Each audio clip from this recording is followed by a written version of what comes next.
Hey, Herba here. I am so lonely. All the other 4 stars are jealous of me. No one talks to me. No one wants to be my friend. They think I am too strong for a 4 star. I am a victim of my own success. So today we'll be looking at some of the oldest 4 stars in Star Rail, thinking about what their kit wants to do and how to improve upon that and fix some problems in the big 2025. Let's hope 4 stars are buffed by Hoyoverse, and let me know below what you do to buff these characters. I love reading your ideas. Remember, these ideas are just my own for fun and speculation. No one knows what they're adding to the game yet. But anyways, let's begin. Today's video will be on Preservation March 7th, Hunt, Dan Heng, Arlan, Natasha, Hook, Sushang, and Yukong. If you want to see another video with the rest of the weaker or old 4 stars, let me know below. Starting with Best Girl March, we got a skin for her, but can we make her viable enough to use it? Her kit concept is kinda cool, get it, but not strong enough, and it's pretty clunky. Breaking down her kit to the basics, she is a single target shielder that can provide aggro increase. She also wants to deal damage through counters. And she has some freeze utility. Single target shielding is okay if your team is powerful enough, and especially if she can get her freezes off. But she's not really providing anything else, a lot of bosses won't be frozen, and her SP economy and sustaining is just so much worse than Gallagher. Aggro is cool, but shielding plus aggro doesn't benefit our HP scalers anyway. So her skill first, the power of cuteness. What power? Let's give her damage amping utility in this. If the ally's current HP percentage is 30% or higher, it greatly increases the chance of enemies attacking that ally, whilst also increasing their damage dealt by 30%. Now, what about dealing damage? She is a def scaling shielder with attack scaling damage. Why? Let's convert her attack scaling on her basics, ultimate, and talent to her defense. Now, when she builds for damage or shielding, she gets the other. But I'd also really like if her damage had a split effect, kind of like how ice crystals work. So I think her basics and counters could be blast attacks. Making her into a sub DPS shielder could be really cool without replacing Aventurine's insane sustained performance or SP positivity. Now, do we keep her single target shielding? I think we do mostly, but there might be a way to make her a bit safer sustain-wise, whilst also keeping with the ice theme. I wanted to give her blast shields, but that might hurt any potential Sagados usage. Instead, I had a cool idea with a similar effect. First off, we need a place to put this new idea, and what better than the ice spell trace that is just a base chance increase. Let's move that to her ultimate innately, and add a little bit of extra base chance on top. She will still need 123% EHR to guarantee freezes, but that's hard to achieve, compromises damage and shielding, and still won't work into CC or freeze res, which is pretty common. It's a neat buff to lower EHR builds though. And now that A6 is free, what happens when you try to break ice? It starts cracking and shattering and parts are chipped away. So, after an ally with a shield provided by March 7th skill is attacked, if the shield is still intact, adjacent allies will receive a shield equal to 25% of the shield value lost. It works for only specifically March's shield. It won't keep splitting into more and more adjacent shields as it only works from the skill's target, and the adjacent allies wouldn't get the aggro or damage. But you get a little help in sustain whilst also benefiting her talent's chances. With these changes we get better sustain, better damage from March, some utility, and a little bit of a buff to freeze potential. Now for the other Astral Express 4 star. Win Dan Heng is quite cool and his talent is very powerful when maximized, though he has some weak traces and some stuff that doesn't fit all that well together. He's about buffing his speed and nerfing the enemy's speed as well as high single target nukes, all whilst managing res pen uptime. It's honestly quite a cool base kit concept. So his skill reduces enemy speed. Any attacks have a fixed chance to buff his own speed thanks to his A4. He does more multiply on ult if the enemy is slowed, and he does more damage percent on his basic if the enemy is slowed. It's a bit all over the place. I have so many cool kit ideas for Dan Heng, but the chances of him getting a full rework that adds new mechanics are extremely low. So instead I'm going to go semi-realistic and add some cool stuff that is mostly reorganizing his kit. First off, we're going to have to clean up his passives. Aggro passive jump scare. Hidden dragon. Wait a second, is he secretly a dragon? When you get him low he gets stronger, and with this treasure I summon etc, maybe that could be a thing. But with sustains these days he's never getting low. Maybe sustainless? Anyway, let's give him a buff that benefits you all the time and that gets stronger if you do get low somehow. Let's make it crit damage to benefit his preference on hitting crit. Now, faster than light is a conditional speed increase. Instead, we'll move the speed to his skill, and we can now use his passive to organize speed-based benefits. When launching an attack, if your speed is higher than the enemy target speed, increase damage dealt by 50%. So when considering a 158.4 speed elite with a 12% slow pre-E6, you'll need 140 speed on him, so you can build for that, including his self-speed buff. But when considering E6 buffs it to a 20% slow, you'll hit the buff at the 134 speed breakpoint. You'd need higher speeds for higher enemies, and some are just impossible, but it would give him a damage-based benefit to speed buffs, which is cool, I think. And then High Gale is where we will organize the slow base damage amp in his kit. If the enemy is slowed, the basic attack, skill, ultimate's damage multipliers increase respectively by 30, 60, and 130%. This doesn't change ultimate level 12, but buffs the rest of his kit. And now we gotta fix up the abilities. Skill can now be where he increases his speed, and it's by 20%, and we can keep it based on him hitting a crit to reinforce crit rate stacking. The ult needs the damage multiplier removed as we move that to the A6. Now it feels empty, but I think that's okay because he likes peace and quiet. So now Dan Heng deals much more damage with his multitude of new self buffs, has a more defined niche with speed versus enemy speed, and has a couple problems fixed. And hey, maybe River Flows is a good light cone now. Arlan time. Arlan got nerfed from the beta, which was a shame, but he wasn't that strong realistically when looking at all his caveats. It doesn't help that a couple of his Eidolons just suck, but I don't know if I should do Eidolon changes. Anyway, he's a simple damage dealer, but one that wants to consume his own HP to give himself benefits. Except they are based on HP missing, and so he can fluctuate a lot whilst also making him a bit bricked with a sustain. First off, he is consuming HP whilst being attack scaling. It kinda gives the wrong vibes and leads to a lot of people thinking he is a HP scaler. Why not make a 4-star HP scaling DPS? If you want attack scaling, you have Serval, Moza, Kafka, Jingyuan, Acheron, Aglaya already. So basics go from 100% attack to 50% of his HP. His skill will go from 240% of his attack to 190% of his HP. It's single target after all, gotta keep it somewhat powerful and even buff it. And his ult's blast attack can go from 320% and 160% attack scaling to 180 and 90% HP scaling. At E6, this means a 180% scaling for all 3 targets considering level 10 ult.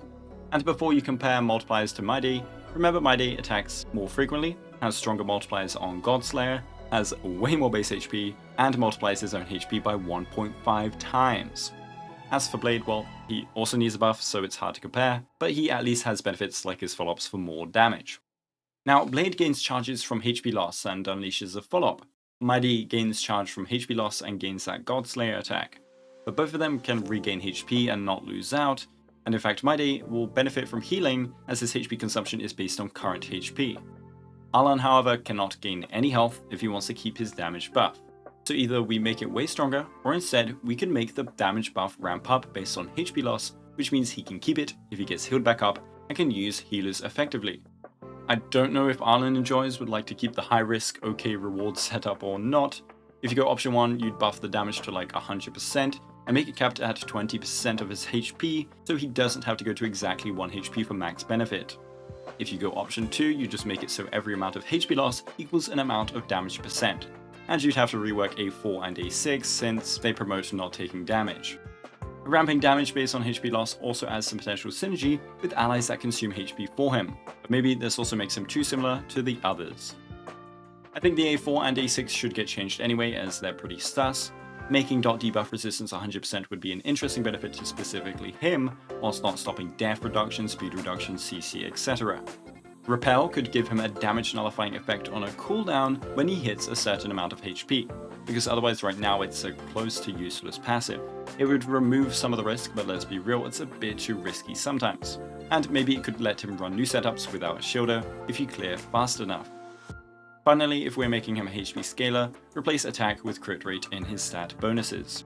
With all this, he presents a new niche as a 4-star HP scaling DPS, does a bunch more damage. With rework to his talent, he could maybe adopt a new HP fluctuation based playstyle, or with option 2, he would at least be worth the effort of having to deal with a low HP DPS. Nice to meet you, I'm Natasha, an underworld doctor. Feeling sick?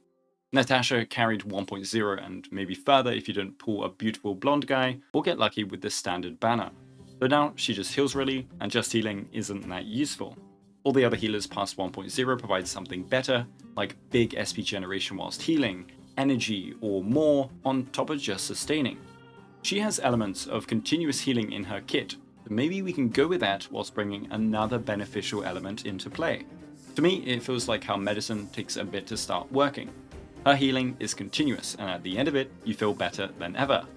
Now, just to make myself happy, I'm first converting her basic attack into HP scaling. This is not a request for her buff, but rather an order.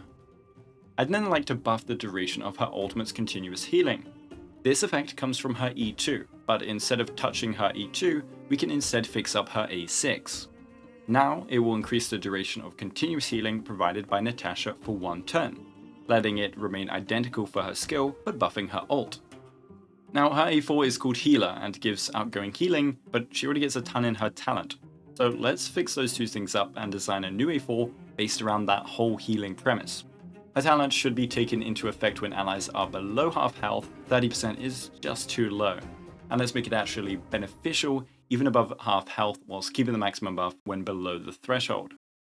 Now then, for her utility on the new A4. 1 turn after an ally is healed by Natasha's skill or ultimate, applies the well-rested effect, which will increase attack by 30%, def by 15%, and HP by 5% for 1 turn. Your stats are all improved. Though the HP boost is much lower than the rest because I don't want to infringe on Lynx's side niche as a HP buffer. And going a bit further on the medicine part, let's make her A2 dispel 1 debuff from the ally, as well as another at the start of their next turn. So now she has better healing over time, more healing overall with better outgoing healing benefits and the stat buffs, a bit better cleansing power, and a new benefit with stat boosting. It isn't crazy, but at least she isn't completely useless. Now time for Pitch Dark Hook the Great. She's a nuke-based DPS that deals with burn effects. She wants to keep cycling through her ultimates, and then her enhanced skills for a lot of single target damage with some decent blast damage, all whilst hitting burnt enemies for more power. Now at first I was thinking about reworking her A2, but giving herself power in sustainers content could be a cool thing to have on a 4-star DPS, and lets her differentiate herself from the others. And her A6 is actually really good. If you're able to ult every rotation, you get a 20% advance, which can mean you can run much lower speed and still get ahead of a unit like Sunday, emulating a much higher speed than you actually have. With her energy in her kit and an optimized team, it's achievable every rotation, so I like this trace a lot. It works with the A2 self-sustain as well, allowing more supports to help you achieve that 1-turn ult. However, A4 needs to go. Now, naivety can mean simplicity, and I cannot think of anything simpler than a self-attack buff. She actually lacks self-buffs in general outside of a couple Eidolons, so whilst her kit is kinda good multiplier-wise, she doesn't have much power. I think apart from making A4 good, we just need to help out the talent to improve her blast power. When attacking a target afflicted with burn, she now deals 5 additional damage equal to 65% of Hook's attack and 45% to adjacent targets. So a single target nerf on most abilities, but an improvement for blast. And her enhanced skill gets a sizable buff into 2 or more targets. With the new talent, since every target hit will bounce to adjacent targets, we actually get a bit of new power into 5 targets and an improvement everywhere else. We would hit the center target for 280, plus 65, plus 45, plus 45, for a total of 435%. The adjacent enemies would get 80 plus 65 plus 45 for a total of 190%. And any enemies past that get an okay 45% attack hit. Having the talent work like this adds an explosive effect that I like. Finally, I would let her technique give her an enhanced skill at the start of combat to get things going with burn application and damage. Especially since if you are running her lower speed to use the A6, your first rotation might feel a bit bricked. Some more damage, a self-attack buff, a bit more of a blast damage profile. I think she's honestly kinda great for a 4-star DPS if maximizing her energy gains and thus spamming out ults with advance forward. And now for our final DPS of today's video, Sushang. She is a crit DPS that wants to be a break DPS. She has advance forward on ult, extra damage procs, a lot of interesting stuff. Like the others, let's just fix up her kit identity a bit more and buff her stuff up. I like the sword stance stuff, but it just feels weird to do just a bit more crit based damage. Why not make it do additional hits instead of damage, a bit like March 7th Hunt? This would give attack based damage on top of more toughness damage, buffing her break speed and super break damage. Right now her skill is split into 2 hits, splitting it into 4 would then allow us to add 1 per sword stance. So with 4 hits, you'd have 20 toughness reduction, but sword stance proccing would be 25, and 2 extra from the ult would be 35. I would then give her ultimate a little boost. After ulting, attack increases by 20%, and also weakness break efficiency by 20%, to give it a bit of break power, you know? Let's make the ult hit slightly harder too, and sword stances from the extra chances shouldn't be this low in damage, so let's buff that. As right now it's just a weird way to say 2 extra chances, which actually just equals 1 extra sword stance worth of damage. I'd then buff her talent to give a bit of multi-damage amping instead of just speed. Death Ignore could be interesting, as break teams like stacking that already. With her E6 this could stack up to 2 times. Aggro passive jump scare. Just like every other hunt character in 1.0, we gotta get that aggro reduction.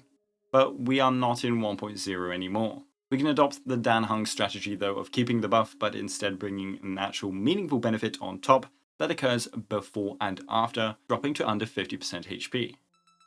A4, I'd then just change to buff all of her damage based on the amount of sword stances triggered, instead of just confining it to sword stances only, which isn't going to be that much damage. Finally, she has death and HP and attack traces, rather than the usual minimum of 2 beneficial traces. So here, I'd probably give speed, so that she could get to 160 with speed boots and her talents buff, possibly hitting crazy heights with E6 and considering her advance forward. So Sushang would be a better damage dealer in crit, whilst having much better break speeds and super break damage. Instead of nukes every turn like Boohol though, she would have more frequent turns, but with respectable power. Last but not least, one of my favourite units from back in the day, Yukong. I worked on her buffs during the live stream with my friend Waveman, and if you want to catch more streams, be sure to join my Discord and get the ping roll, or activate the bell on YouTube. I think making her buff be aura based or based on other allies, or extending it, kinda just ruins what makes her unique. At that point, you just have another basic Harmony unit. I like the roaring bowstrings mechanic even if it is clunky, but we can fix other parts of her kit nonetheless. I would ideally add E6 to the base kit, but let's just consider we have E6. A problem she has is her bowstrings are capped at 2, but her ult can give an extra 1. Her ult gives a lot of buff power, and so not being able to use it on the first DPS turn is a bit detrimental. Without increasing the amount of bowstrings, I'd instead increase the cap you can have to 3. This allows for a skill into ult that will work on the first DPS turn. This would also synergize greatly with action advance and remove any clunkiness of her tuning and buff duration. You'd be able to skill into ult, maximum buffs on your DPS. Sunday for example takes the turn and advances them, and they still have maximum Yukong buffs. Maybe letting Memo Sprites not reduce the bowstrings duration would be a cool buff too, but let me know below. Now her ult buffs are really potent, but one problem is that crit rate is so massive, and if it's not always up, it's a bit annoying to work around. Why not give it crit over cap on itself specifically? So if the crit rate buff that she specifically provides will exceed the character's maximum crit rate, Roaring Bowstrings will instead provide 2% crit damage for every 1% crit rate exceeded. It wouldn't allow crit rate stacking from others to overcap, just her own. Now her talent is one of the most useless things I've seen in the game. Instead, we should make her talent do something beneficial for her and her team by either transforming it into an SP recovery talent or an energy gifting talent so that she can maximize ult uptime. Helping her skill more often leads to better energy anyway, so let's maybe go with that. I don't like her A2 that much, but it does help speed tuning not get bricked, so perhaps we can instead just reduce its cooldown to only 1 turn. Then A4 is needlessly niche, making it all type damage percent is a nice tiny boost, and monocomps never really thrived anyway. And despite not going into Eidolons for the second time, I'd just like to change the E1 completely. The speed can be very annoying to work around and can brick close speed tuning. It's not like Rame where it's permanent and accounted for. I don't know what you'd put here though. With these changes, Yukong should be much nicer to use, offer better or easier to use buffs, and give some new benefits overall.